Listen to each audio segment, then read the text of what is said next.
Border के उस पार से दुश्मन ये कोशिश कर रहा है कि जम्मू कश्मीर के अमन शांति और खुशहाली में खलल डालने की साजिश हो रही है। जल्दबाजी में और हड़बड़ाहट में जम्मू कश्मीर के संबंध में लिया गया कोई भी फैसला भविष्य में घातक हो सकता है।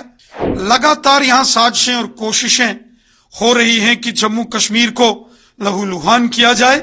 जम्मू कश्मीर की असेंबली रेजोल्यूशन पास करे या ना पास करे, डिबेट करे या ना डिबेट करे, उसका कोई लेना देना धारा 370 से नहीं है। धारा 370 के नाम पर लोगों को गुमराह कर रहे थे, जो साजिश कर रहे थे, वो स्वयं भी इस बात को जानते हैं।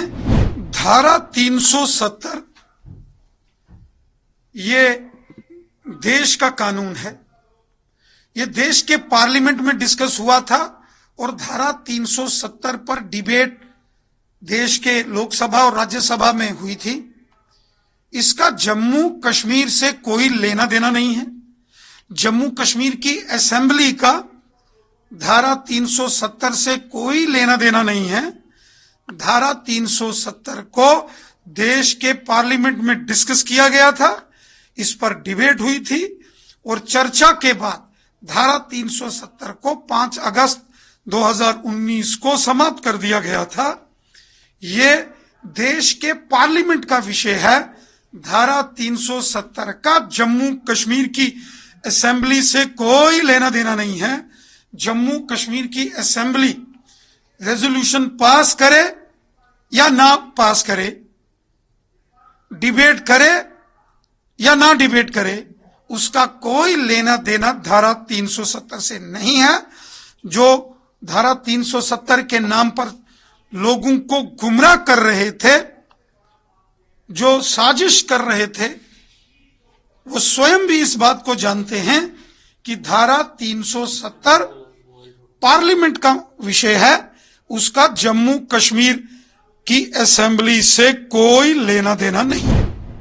बड़े मुश्किल दौर से जम्मू कश्मीर पिछले 35 सालों में गुजरा है।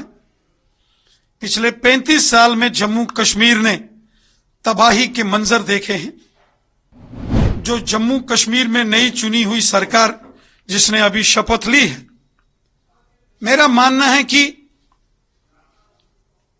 कुछ विषयों पर अभी जल्दबाजी नहीं होनी चाहिए। आपस में बैठ के चर्चा करके डिस्कशन के बाद कोई भी बड़ा फैसला लेना चाहिए। जल्दबाजी में और हड़बड़ाहट में जम्मू कश्मीर के संबंध में लिया गया कोई भी फैसला भविष्य में घातक हो सकता है। हमने खुद देखा कि किस प्रकार जम्मू कश्मीर में शपथ लेने के फौरन बाद आतंकवादियों ने गांदरबल जिले के सोनमर्ग इलाके में एक बड़ी आतंकी घटना को अंजाम दिया और फिर से कश्मीर को लहूलुहान किया गया है। लगातार यहां साजिशें और कोशिशें हो रही हैं कि जम्मू कश्मीर को लहूलुहान किया जाए। इसीलिए जहां तक राज्य का दर्जा, स्टेटहुड का मसला है या यूटी का मसला है, ये बड़ा सेंसिटिव इशू है। यहां की जो चुनी हुई सरकार है, श्री उमर अब्दुल्ला साहब, और मरकज की जो हुकूमत है, केंद्र सरकार, आपस में बैठ के चर्चा करके लोगों के हित में, आवाम की बेहतरी के लिए क्या है, लोगों की सिक्योरिटी बहुत जरूरी है। सरकारें तब चलेंगी, डेवलपमेंट तब अच्छे से होगा जब यहां अमनो अमान, खुशहाली और शांति होगी। और जब यहां आतंकवाद, अलगाववाद और हालात खराब होंगे तो लोगों को मुश्किलात आएगी। बड़ी मुश्किल से मोदी साहब ने मेहनत करके, अमित शाह साहब ने यहां के हालात ठीक किए हैं। और इसलिए जम्मू कश्मीर की सेंसिटिविटी को देखते हुए किसी भी प्रकार का कोई निर्णय, पॉलिसी मैटर, वो हड़बड़ाहट में और जल्दबाजी में उस पर कोई फैसला या उस पर कोई बयानबाजी नहीं होनी चाहिए। है।